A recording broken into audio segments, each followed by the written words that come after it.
So I've got the carburettor back on this bike, but as you can see here, it's not on properly, and I'm having quite a bit of bother with this.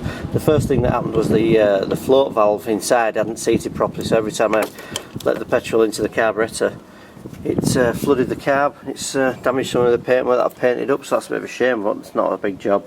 But the other problem I've got is that inside here, you can see here, this inlet, there's supposed to be an inlet manifold cover which is here, and this is actually perished. There's supposed to be actually 4 holes on it, and it's supposed to seat properly around this part here where you can see these Allen bolts go. So I've actually had to take that off, and I've ordered another one of these. I've actually managed to source one on the internet because it won't get in a good seal from the back of the carb, and the whole thing was moving about, and it would only run really fast as well with the bike. So initially I thought it was a carburetor problem, and it still may have a little carburetor problem, but there was so much air sneaking out from this, was basically flipped up like that, so there's so much air going into the engine that shouldn't have been going in. I'm going to replace that part, so I've come to a little bit of a standstill, but I've got the carburetor cleaned off and I've got this hooked up back together, as you can see here.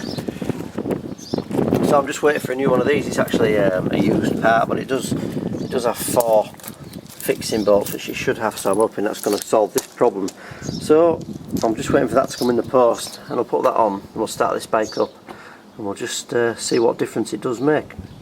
So as you can see, I've taken a few panels off this bike, so to get to this, where this inlet manifold goes to under here, as I showed you before, it was very difficult to get to the 4 bolts. The easiest way to do it, seems like a long way around, but the easiest, quickest way to do it is just to take the panels off, just take the exhaust off again as well, and just remove this rear wheel.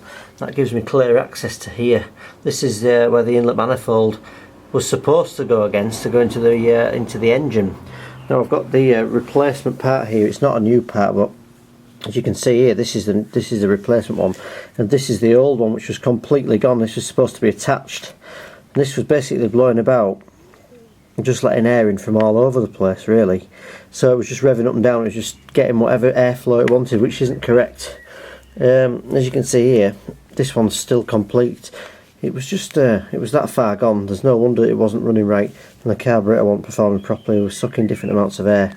So once you've got the wheel off and the panels off, it's just 4 Allen bolts, which I've taken off, which are down there. Just basically undo these 4 Allen bolts, and it comes straight off. So I'm going to put this replacement part on.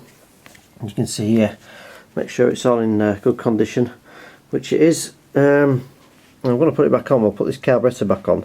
I'm going to try it. So look how bad that is. There's no. I'm surprised when I picked this bike up, it ran at all, really, because that's a real mess, is that. So I'm going to bolt this back on.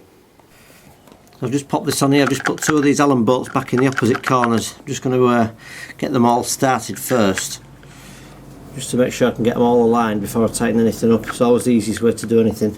I've also just run a little bit of black gasket seal around the inside of this manifold, just so when I tighten it all back up now, it should just give it a nice even fit, and it shouldn't be leaking any air. So I'm just going to get an Allen key. I'm just going to tighten these back up, and we can begin to put the bike back together and put the carburetor back on.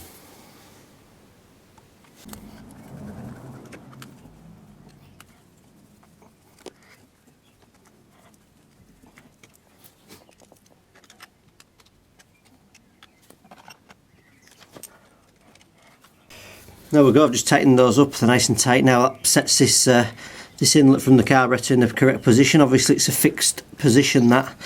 So I'm just going to put the wheel back on and tighten it up, and also this the exhaust, I'm going to pop that back on and put the panels back together on the just on the back anyway. I'm just going to leave it till it's running properly, just in case we need to whip these off again. So I'm going to put all the bits back on I can easily put back on, just to get the bike running. We'll test this with the carburetor on, and if it's all okay, I'll put the rest of the panels back on then.